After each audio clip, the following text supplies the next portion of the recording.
let's do it. Welcome to Living, Breathing, and Having a Good Time. I'm your host, Sierra Cooper, and today we have a very special guest, my friend, my Aquarius brother, Ronnie Kroell.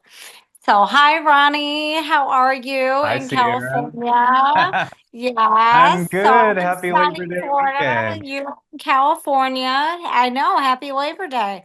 So, the thing is, you have just like the most extensive background of anybody I've ever met. And I met you on Boca Grande when I was working out there as a therapist.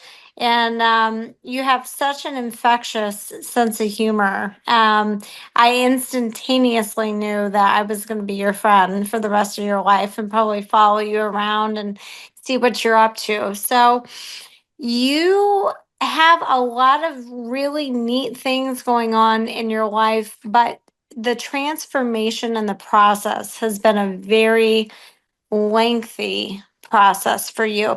So, take us from the very get go. Where are you from originally? And what have you just a little bit done over your lifetime so far? Well, originally born and raised in Chicago. That's my hometown. That's my heart. I feel very blessed to have grown up in Chicago. I love my Midwestern roots. Um, Me I'm an too. only child. Me Yeah, too. only child love. I was never really spoiled, but I didn't have to fight for attention, with any other siblings or anything like that. So in that way, I kind of was pretty lucky. It was a blessing. Yeah. But as a young kid, I kind of always dreamed of, modeling because one of my best friend's moms, she was a photographer assistant to Victor Skrebneski, who was one of the top photographers at the time in the fashion world. And I would page through her photo books and I would just, my eyes would get so wide and I'd see these beautiful ad campaigns with these models, male and female models, doing various poses, bringing different clothing to life. And I was like, I want to do that one day. But Hmm. at the time, I was kind of this prepubescent teenager and I had pimples everywhere. My skin was so out of control. Yeah. And, she just looked Love at me spring and said, hormones. Ronnie, you can do whatever you want to do with your life. If you believe in it and you want it bad enough, you can dream it and make it a reality. And she really inspired me. And she did one of my first test shoots. She took photos of me on the beach. And that kind of launched me into the modeling world.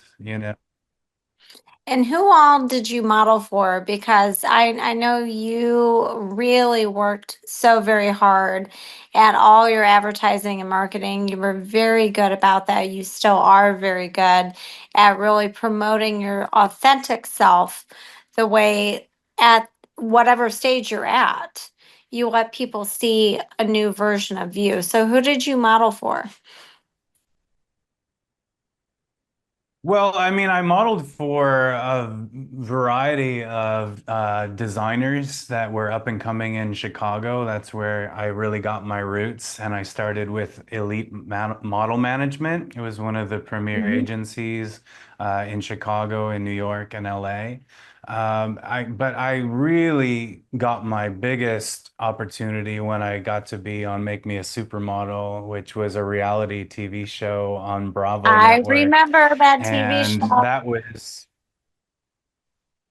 was a dream come true because it was this opportunity to really step outside of my comfort zone. I never thought I would ever leave Chicago, let alone move anywhere else. But New York gave me that opportunity to walk in actual Fashion Week, to walk the catwalk in Fashion Week and wear all different types of clothes from Calvin Klein to Ralph Lauren to even Project Runway designers that I came to know and love, like Milan Breton, who's still creating beautiful Yes, designs today. sure Um, is. but it launched me in out of my comfort zone, and I got to take a risk and explore the possibilities when you allow yourself to kind of get out of your own way and rise above the fear that sometimes can paralyze so many of us. And sometimes we think we That's have to very have it true. all figured out and have to have it perfect. But the more we obsess about things being perfect, the more we just kind of get stuck and stand That's still. very true. Yeah. So that was really what got me out of my shell and helped actually set me on the path of finding my authentic self, you know, because for And so many so, years I had been a people pleaser. yeah, you're a very kind-hearted, very soul-centered person. And I knew that about you when I first met you, is that, and anybody, when or if you ever meet Ronnie, you're a very peaceful energy to be around. And you're very lighthearted and you're very fun. So when modeling kind of took its turn, is that when you went into acting? Is that when acting found you? Were you always a thespian in high school? Was theater kind of a big part of your life? The arts have always been a huge part of my life. I sang in church choir. I was part of, the grammar school plays. And then into high school, I was part of the premier vocal jazz group called Take One. Nice. And we were invited to sing in Germany, Switzerland, and Austria. We sang in the Wow. Montreux Jazz Festival when I was probably about 15 or 16 years old, going to Europe and singing in one Wow. of the biggest jazz festivals in the world. And I also did stage plays and musicals, community theater, and all that.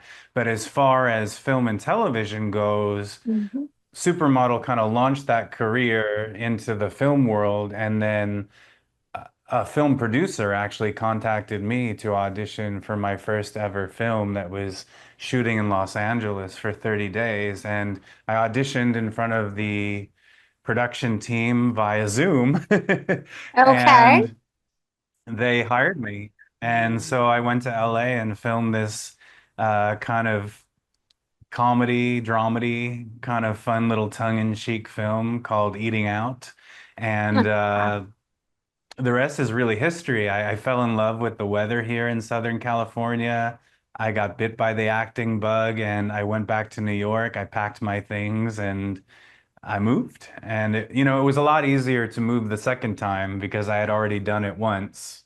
Sure. So, Kind of broke you loose of all the fear. Well, you're from the Midwest like me, so usually when you grow up Midwestern, people, I know people from high school that are still in the same hometown around their same family members and friends that they went to high school with. I have the travel bug. I love to yeah, and travel.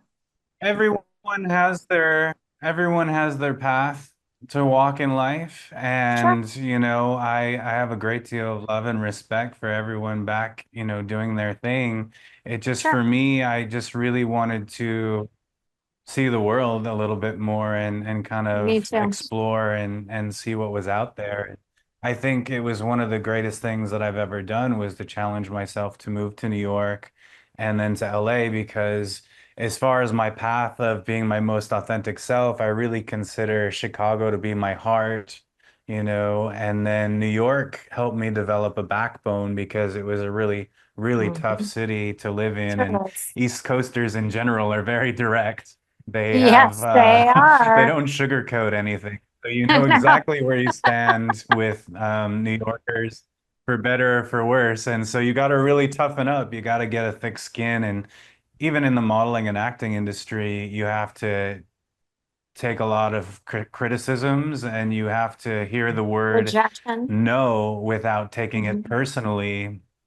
Yes. And now I'm on this other leg of my journey in Los Angeles where I'm now finding my authentic voice and learning how to use that in a way that I've never used it before because I'm finally shedding the last remnants of the people pleaser, the Ronnie that felt like he Mhm. needed to do a song and dance to be Sure. liked or to be accepted. And now I'm more willing, and I think it comes with age. I think Yes, age it is a does. big factor. Once you've lived long enough, you start having this attitude of like, I really don't care what you think about Yeah. me. That's your opinion and that's your Yeah. business. Yes, exactly. Well, and so tell people, you went through some trials and tribulations like we all do, and especially for people that admire people in your field.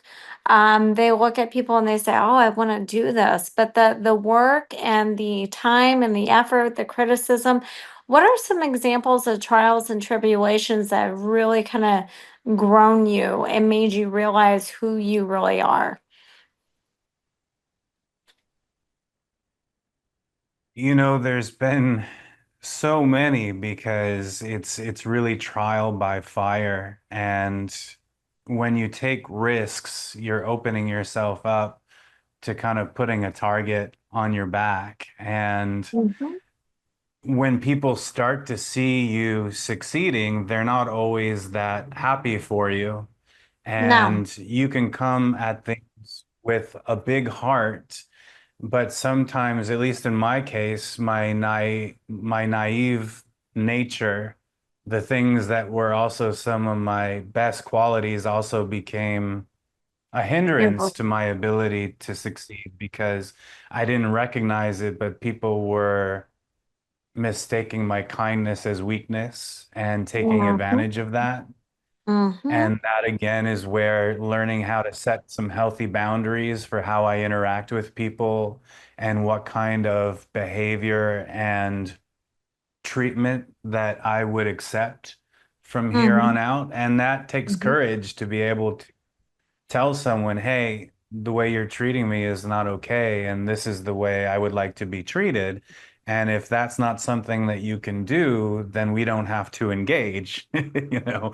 But the problem with being a reformed people pleaser, people are so used to you bending over backwards and doing things their way and for them in a way that benefits them, that even the smallest little exercise of Yeah. Independence, putting down a independent boundary or thinking. sharing what Yeah. your need is, you you all of a sudden sound like a bully, like you're Yeah. being mean all of a sudden because the contrast between who you were and just now asserting your own needs in a situation feels to them like offensive, you know. Yeah. Well, Um, especially in the so really entertainment most of industry, it's been navigating especially most of in it's the. been navigating and getting out of my own way. Mm-hmm. Mm-hmm. Well, so let me ask you, because I remember when you did the whole friend movement. That was what was that, 7, 8, 9 years ago, something like that. It was quite a while ago. Yeah, that was in 20 2012 is when all that started. I remember that. And so I'm going to ask you some really hard questions, right? Because I well, love you hard like me. questions. Well, you like me and you're intelligent, and I know that we know each other well enough that we would never cross lines with each other. But I know you're very open about who you are as a person personally, and so I do want to ask these questions because I think it's very important for people to understand that you are a very strong person, especially because number one, you're living in LA in California, and um, people have opinions, right? People look at I'm gonna go there. People look at sometimes the gay community should be very one way. They should have this cultivated look on how you're voting, what you're doing, what your morals are, how you believe.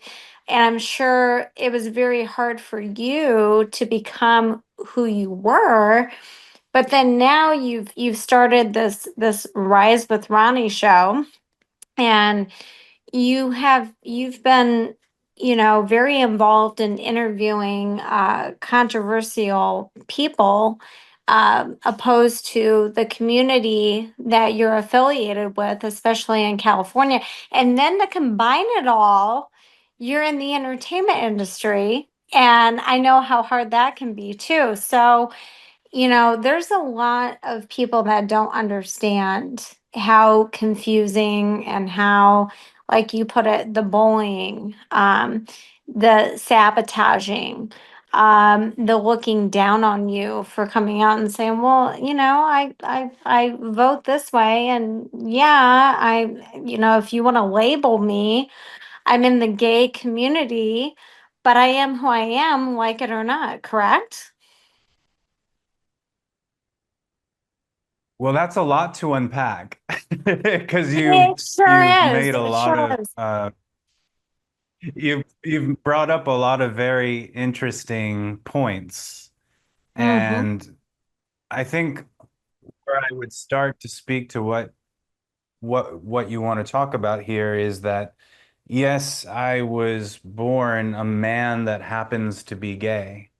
Mm-hmm. And the history of the LGBT community has been one like any other marginalized minority group that has, over the course of history, been oppressed, been bullied, been made fun of, uh, been beat up, been Mm-hmm. murdered, Mm-hmm. and that kind of shared community experience, it brings people together as a community. But unlike other communities that where things that bring them together are more around music and fashion, Mm-hmm. culture, food, specific recipes, and things like that, when your Sure. community is brought together through trauma bonding, It's a sorry, good way of putting loud that. noises. Um, when when your community is brought together through trauma bonding, you don't always have all those other things that are more kind of positive and enriching that bring you together, but you're kind of clinging together for safety. And I remember going into my first gay bar when I was, well, I'll say I was 21, but at least my ID that I was using was 21. I remember looking around and all the diverse looking people in the room with me, and I asked myself, would I really be hanging out with all of these people if we didn't share that trauma bond that, we've created this safe space for us to be ourselves without having to worry so much about being hated on. And I embrace our culture and our history and overcoming of oppression. I get to live my life the way I get to live it now, out and proud and loving because of those that came before me and stood up in the face of oppression and were fearless or felt the fear and did it anyway. Mm-hmm. And I do not disrespect that history or that culture, but at the same time, I'm a man that happens to be gay. It's not my entire identity. And when I'm making a decision Right. politically, that's not the only factor that I consider when I'm making a decision. And unfortunately, that really pisses people off in the LGBT community It because I does. don't just automatically go with the flow, go with the program, and I don't fit in the little box that they would like me to fit in. You know, Mm-hmm. I You're smart. haven't outsourced my critical thinking, and I have a lot of opinions because I've done my research and I haven't just allowed my emotions to control everything and sit in the driver's seat. Exactly. You're always asking why. And, as I've stated in other interviews, if you never ask why, you never ask questions, you're allowing someone else to run your life for you and basically tell you how you should think. So, has that been a part of your healing journey that you've kind of had to do recently? Because I remember talking to you a while back and you specifically said to me, you said, Sierra, it's just been a minute. It's just, you had this stretch of time where you pretty much kind of went recluse a little bit. Because I remember you always being out there, you always being engaged, you being at the forefront of everything going on around you. And all of a sudden I went, well, where's Ronnie? Where is he? Because I would follow you and I'm like, where is Well, he? you know, I think you can appreciate and understand that, we're both believers in God. We are Yeah. both believers in spirituality and meditation and healing. And, there's a thing called the dark night of the soul, and it's where we finally address and make peace with the shadow parts of ourselves, because we as humans, we all have light and darkness, and you can't shame any part of yourself and think that you're going to be able to move about freely with happiness and joy and peace until you can hug that shadow side of yourself and become intimate with it and understand it. And I think, when you Yes. ask God for things in life, when you ask God, please, I want to do X, Y, Z, like I want to influence people, I want to be in a position where my voice can really make a difference. I, want to be brave, I want to be courageous, I want to be a leader.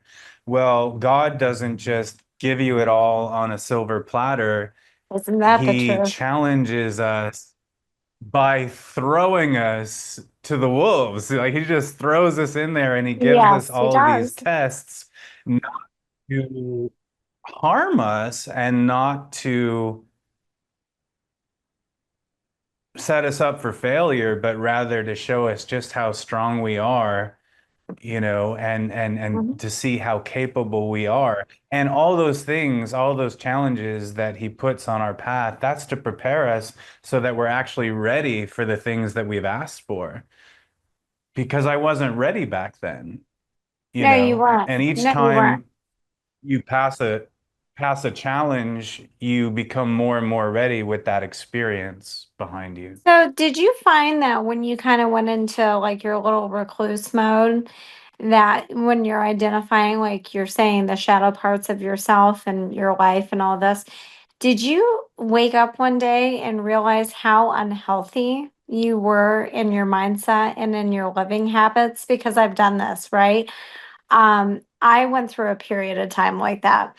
And after my last divorce, I kind of fell off the deep end and people are like, "Where's Sierra?" And I'm like, "Nope, not coming out right now." But it was amazing because I did have this affirmation of how my mindset was distracted and it shifted dramatically in the wrong direction and I wasn't taking care of me. I wasn't giving Sierra what Sierra needed. I was being more distracted by everything else so that I wouldn't have to deal with the pain of what it was that I was actually living in and truly needed to heal from an experience. Because I always tell people as a therapist, you have to feel to heal. And so if you shut down and you say, well, you know what, I'm not dealing with this, that's very unhealthy because basically what you're telling yourself is this never happened. Oh, yes. And your body will traumatically hold on to that stuff. Did you find through your healing that you actually had some physical stuff go on as well? Because a lot of times I know emotionally I, for one, hold a lot of stress in certain areas. So, like when I had Rolfing done, for example, he's like, "Oh my God, you're so screwed up." I said, "Yes, I am. Get it out of me." But I literally, I really, I did.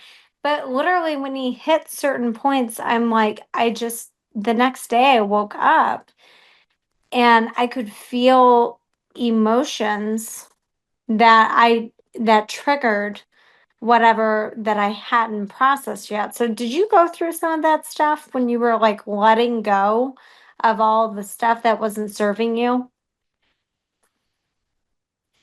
Well, I recognized how my trauma that I had not resolved or I chose to avoid, as we do.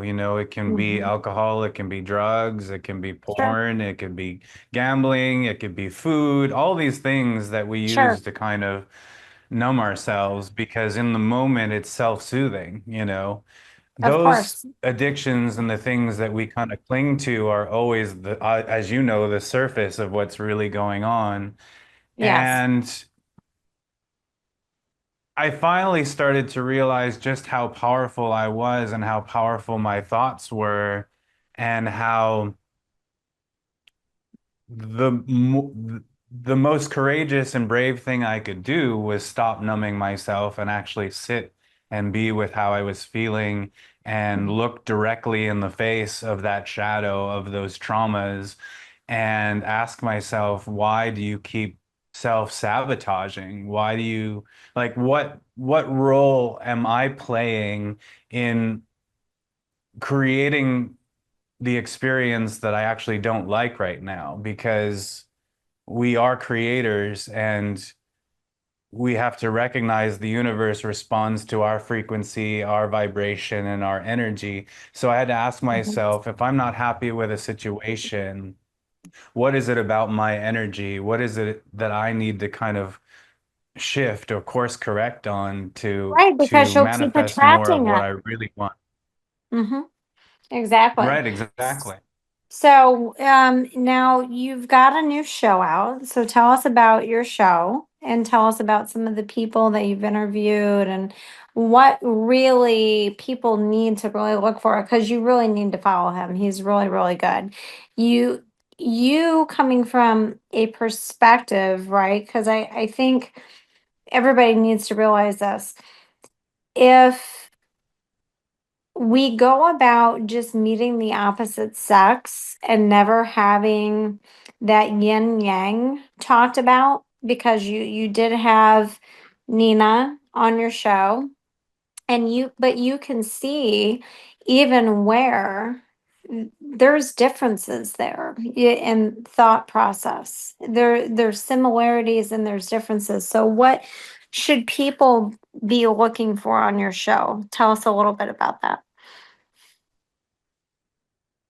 Well, for the longest time, I've been preaching meet me in the middle. And I found fairly quickly when you're willing to meet in the middle that you get attacked from all sides because we are living in this kind of, and it's a very human, animalistic thing to do, but we have what I call and what many refer to as toxic tribalism. And if you're Mhm. willing to go in the middle and you're willing to validate and see perspective and points other than your own, any controversial issue you want to talk about, it could be guns, it could be abortion, it could be LGBT issues, what have you. I actually am willing to go in the middle place and actually hear what both sides have to say, but both Mhm. sides really want you to side with them. And if you don't, you become the enemy. And somehow we just keep getting more and more divided on so many things. But the truth is, we're supposed to be the United States of America, and honestly, I think it's false advertising, right? I think we've been sold. I Really? think we've been Yes. sold some snake oil because we are not anywhere near being united. So the rise is all about being curious. It's about creating healthy spaces in which to model dialogue with one another that sets the intention of being curious, of genuinely talking with one another rather than at one another, with the desire to understand, because so oftentimes we're in conversations with each other where the fear and the ego is in the driver's seat, and we're not talking to understand. We're not listening to one another. We're already ready to go with our response.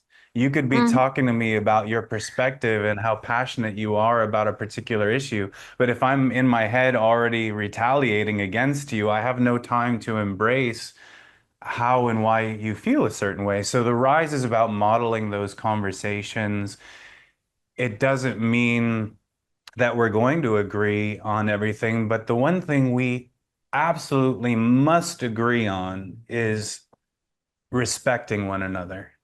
Because if Exactly. we don't have a baseline of respecting one another, then there's no room to have dialogue that's healthy and conducive to even finding A hundred solutions. percent. Because I if just I'm not was interested in talking. finding solutions and you're not interested in finding solutions, then we're just interested in being right and ripping each other to shreds and calling each other names. And that really doesn't do anything for us.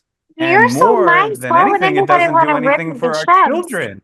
I know. And emotional intelligence is something I've been talking about all day to different people.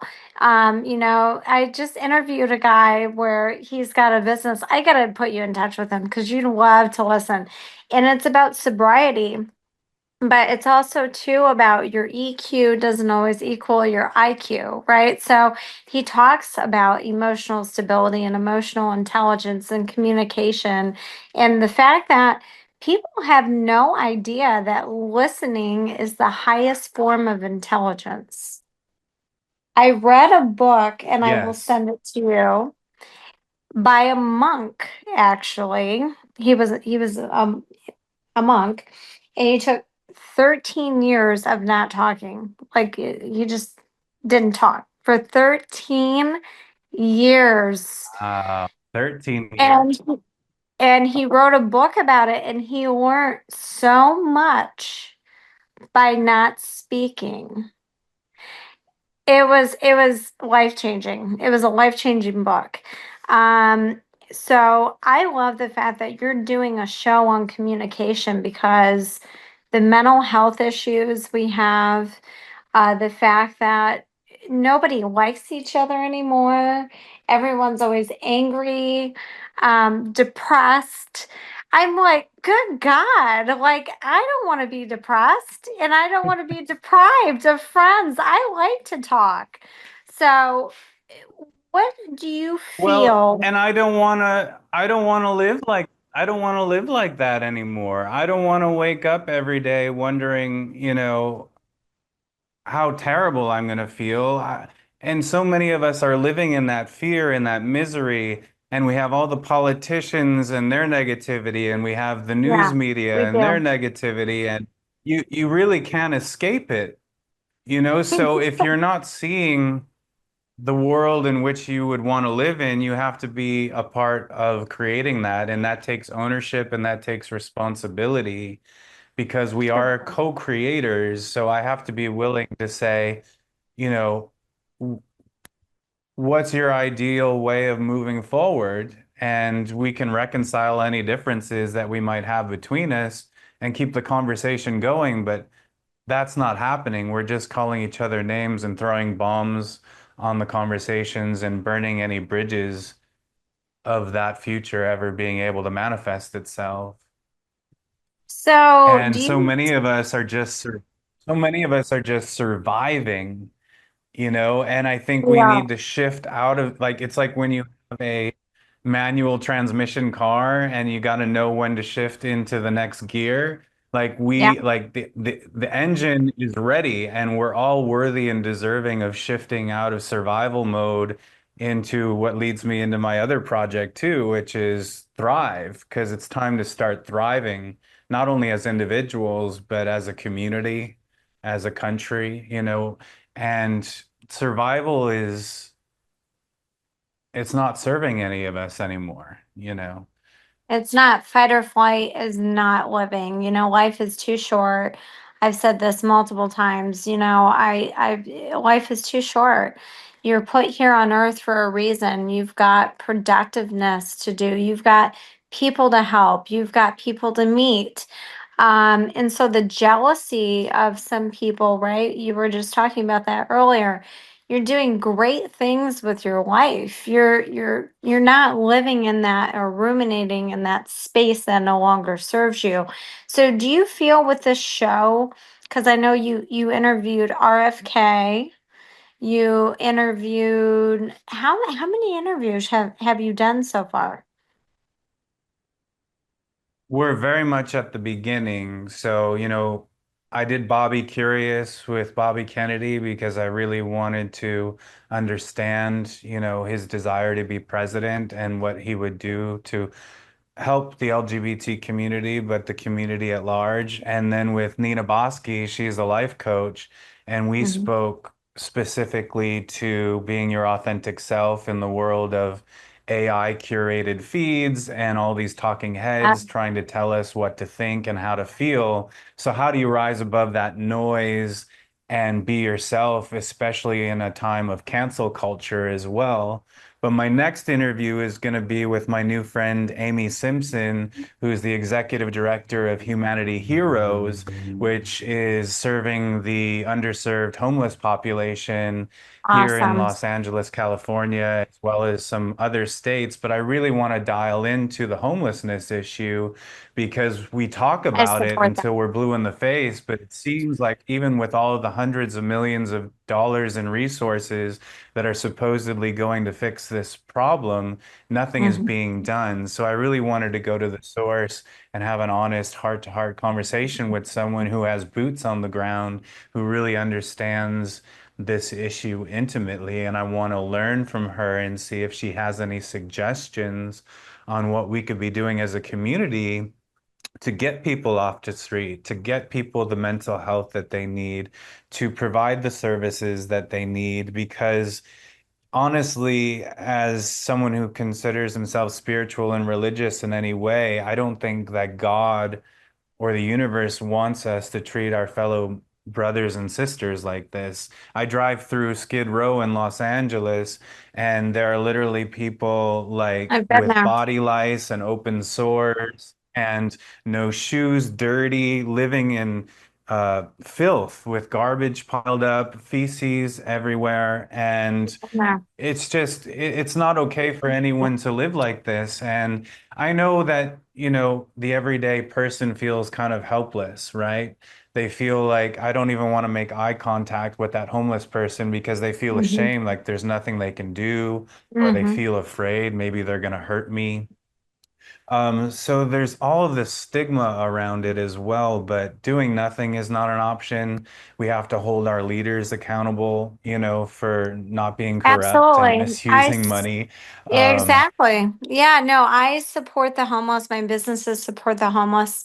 And I've been to where you're talking about and I've seen that. And so for many, many people, that try to avoid it, just like you're talking about, the show that you're doing is awesome because the familiarity of how we grew up, right? Growing up in the Midwest usually, or Southern or whatever, you're more rooted in family, in community. You're more aware of, doing things together, collaborating.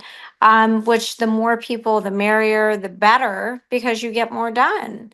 So, communication on your show, number one, amazing. You're going to be teaching many people that they're missing out on a lot of really good stuff when they don't participate. They choose not to participate.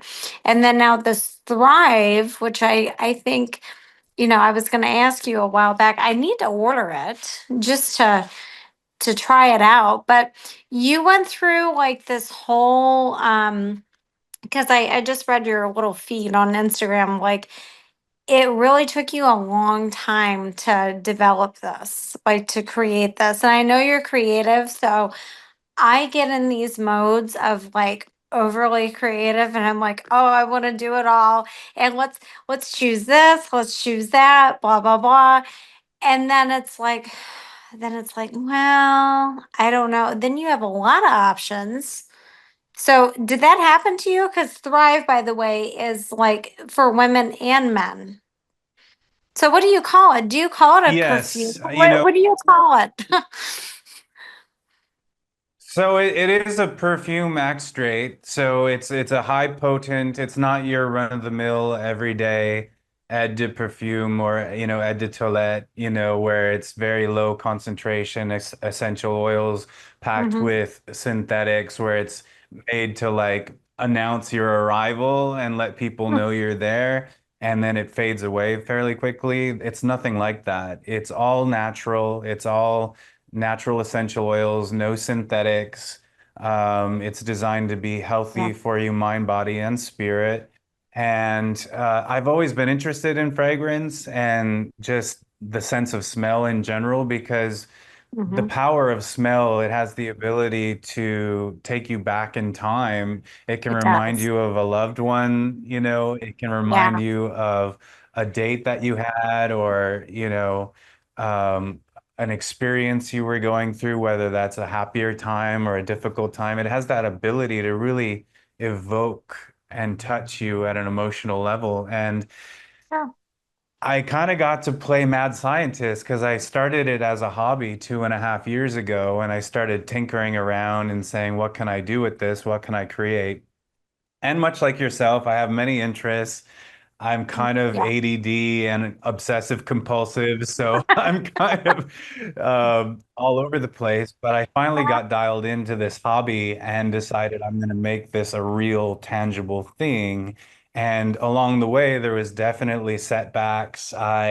In the earlier stages, didn't even realize that I was using synthetics when I didn't want to be using synthetics. So I had to Yes. get rid of that. Yes. I spent hundreds of, if not thousands of dollars on product that I just had to throw away because I didn't want to Yeah. use it. Yeah. And then I started experimenting with ginseng because I thought, ooh, ginseng is going to be invigorating. It's going to get people, feeling in their bodies. It's going to get their heart pumping. Well, I used 12 times more than the acceptable rate in topical products in my first Oh, batch, and wow. I bottled all 200 bottles and I was getting ready to send them out to people, and I started getting heart palpitations. I started getting migraines. I started sweating and getting feverish, and I was like, "Oh my God, I think I'm gonna have to go to the ER because I feel like I'm gonna have a heart attack or a stroke." And I said, "Thank goodness I was my own lab rat because if I had sent this out into the world, I would feel so horrible. And what a horrible way to launch a product that you have to recall it before you've even gotten off the ground. Yes. So, and it was very discouraging and disappointing. And, whenever you're chasing a dream, there's always going to be risks, there's always going to be obstacles. And it Yep. was a very expensive lesson learned, Oh, I bet but it because of it, was. I feel like Yeah. my formulas today are much better now than they were then. And this won't be the final formula either. This is going to be something where I get feedback from those who are kindly supporting me. They're going to wear it. They're going to tell me what they like, what they don't like. And Mhm. ideally, I want to finalize the best version of the formula to take it to market, to bring it up to a wider audience. But the whole idea behind Thrive Fragrance is it's about a formula that evolves with you. It's not static. Oh. It's not meant to impress anyone. It's So it kind of designed for goes you to along with your wear. It's a pH and ritual. it changes with your pH level, I guess, is what I'm trying to Yeah, ask. it's like a ritual, and it's a ritual that's going to smell different from day to day based on how hydrated you are, what you're eating, it's like my mom even said it's like a mood ring. It's a Yeah. fragrance that's kind of like a mood ring. And certain days, the tangerine and the ginger might come out. Other days, the rose and the cardamom might come out. It's a wonderful scent rooted in tangerine, ginger, and tobacco, but it's Ooh. surrounded by these decadent, sultry florals and deep woods. It's all rooted in my journey from Chicago to New York to LA. So I've Mm-hmm. really just bottled my journey in these formulas. And my hope is that when people wear them, they too, as they're on their journey of self-awareness, self-discovery, and feeling more confident in their own skin, that when they wear these formulas, they feel that much more courageous, that much more centered and that much more balanced and at peace with who they are so that they don't have to perform. Because these fragrances are, again, not about needing attention. where a lot of fragrances are like, here I am, smell me. Or, you get into the Exactly. elevator and you can smell the person who was there 20 minutes ago, you Oh, know? yes. Oh, yes. I've had that many times. Yes. Well, what I was going to ask you Yeah. too is now with going back to the show for a minute, because we know you're going to come out with many fabulous fragrances, but with the show, do you see even the show changing and gravitating like more to because you remind me of a person like I would totally do a TV show with you. I would totally, because like when you watch TV, right? I love talking to other male friends of mine about this subject. I love working with men because the opposite sex always has a different mindset, but it's so much more fun because women can be overly catty and then it gets boring and then it gets cackly and it just gets overran. Men are the same way. Men always have to be in charge, right? So, could you ever see yourself doing a TV show? I mean, literally, I'm going to be in LA soon. So when I'm there, maybe you should just be my producer and get it done and get it over with.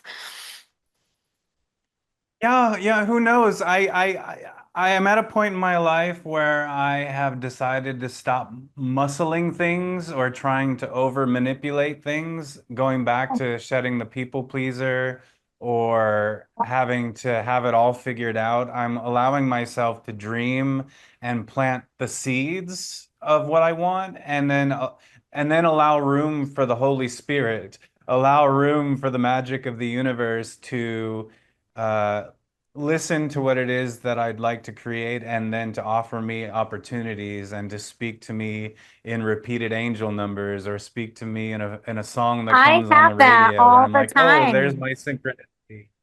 Yeah. What do you Yes. see? Just out of So I'm curiosity, open-minded.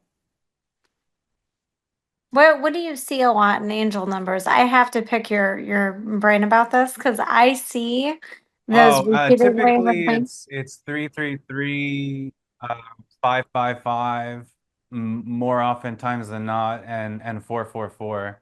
Those Hmm. three in particular. Yeah. Hmm. Change. But Change is uh, a but yeah, beautiful I'm at thing. a place now where I want to create, I want to show up authentically as best as I can, and then when I get too caught up in expecting exactly how it's supposed to go. That's like my control freak trying to take over. And Yeah. I think that kind of ruins the magic. So I'm allowing room for magic Yes. now. And I really don't know where it will go. But I do have, wonderful people in my life that I have this platform now where I get to showcase their work and I get to engage with them and show them off to the rest of the world. And it will take its own it will take its own path and its own journey. And I'm no longer interested in micromanaging what that looks like. So we'll Yeah. see what happens. I don't know I where it's hear gonna. you. I hear you. So if people want to find you, which they will want to find you, how do they find you? Well, Ronnie Kroell, RonnieKroell on Instagram and all social media. Also, The Rise Show on YouTube, Mhm. The Rise Show. And that's really going to be the easiest way to get in contact with me and to start to see the content that we're going to be producing in the coming weeks and months. And I'm always interested in, collaborations or finding like-minded people. And I answer and pay attention to my DMs, so if there's other like-minded people out there that are doing, similar things or that are watching this conversation and Yeah. finding synergy, like let's partner up, let's collaborate, and let's support each other because we are in the age of the Aquarius, and it is time for our vibration and our frequency to rise, and so that all of us can thrive and get out of that survival mode. And we each have a part to play in that. And at times, I know it can feel like our one little voice is so small and it really can't make much of a difference. But I know for a fact that that's not true because you can smile at someone walking down the street, and that might be enough to change the trajectory of their day, Sure, because sure. someone looked at them in the eyes, paid attention to them, and showed some kindness. Well, Nina, too, before we close, Nina, just as a life coach, right? I know I had a life coach back in 2012 after my dad passed. And life coaching is a wonderful thing. It really kind of enamors you in the now. And it doesn't allow you to go backwards. It propels you forward. So has she became a really good influence for you on many levels, teaching you some new stuff too? Because the life coaching aspect, I just want to say, it's not like your typical therapy, right? Where you can kind of get stuck in a loop. Life coaching is more about propelling you forward. She's a dear friend of one of my best friends, Laughing Eddie Lobo, and they Mhm. have been like brother and sister to each other. And so getting to know Nina over the years has been a real gift that keeps on giving because she's just a kindred spirit, and she has so much love for humanity and people. And she hasn't had it easy either. She's had to go through her own trials and tribulations, but I admire her ability to still be kind and loving, and through all of those challenges, still not let it jade her. And we don't always talk, we're not in constant communication, but for whatever reason, the universe brings us back together, whether it's to send a meme or an inspiring quote or something, and we lift each other up. And for whatever reason, our lives have been synchronized. And that's why it made sense to have her be the first guest, really, the first official guest on The Rise, because I really wanted to set the foundation for what it looks like to model these healthy conversations. And I think she has a lot of wisdom to offer. And I hope that everyone goes to the Rise show on YouTube and really there's so many takeaways. Even if someone, takes just one golden nugget from that interview and incorporates that into their life, I think it's going to make a major impact. Well, Ronnie, thank you so much for being on the show. And I can't wait to be a guest. I want to be Thank a you. guest on your show. Yes, I would absolutely love that because we take our guests out into nature and we get to have a bird's eye view of the city of Los Angeles. And it's interesting. We get so in our own little world, in our own mind, and then the thoughts start kind of becoming heavier and heavier. When you're up in the mountain overlooking the entire city, everything else, it's not as scary anymore because you have this new perspective. So, Adam, getting out into nature is a big part of the show. It's about communing with well, nature, I and nature will is very call important you. to me as I well. will I will call you when I get out So there. we I will have you. promise. We will have you on the show, and Okay. All we'll have a right, great great. conversation. Yes, we Work up will. a good sweat. Yes, we will. We both think alike. We think about a million ideas at once. But anyway, it was wonderful seeing you and catching up with you. I can't wait to have you back again and give it like 5, 6 months, and I'm sure you're gonna be off and doing other stuff. So anyway, congratulations on everything. Well, and Okay. likewise, and congratulations on your show and using your voice and platform as well. And I feel humbled and grateful that you would think of me. And I love you very much. I feel very connected to you and your soul, and you're doing great things in the world. So I'm here Um, anytime. Reach out. Let me know how I can continue to support. And I'll see you soon here in you LA. got it. Okay, honey. All right. I love you too. Have a good day. All right. Love you. Bye.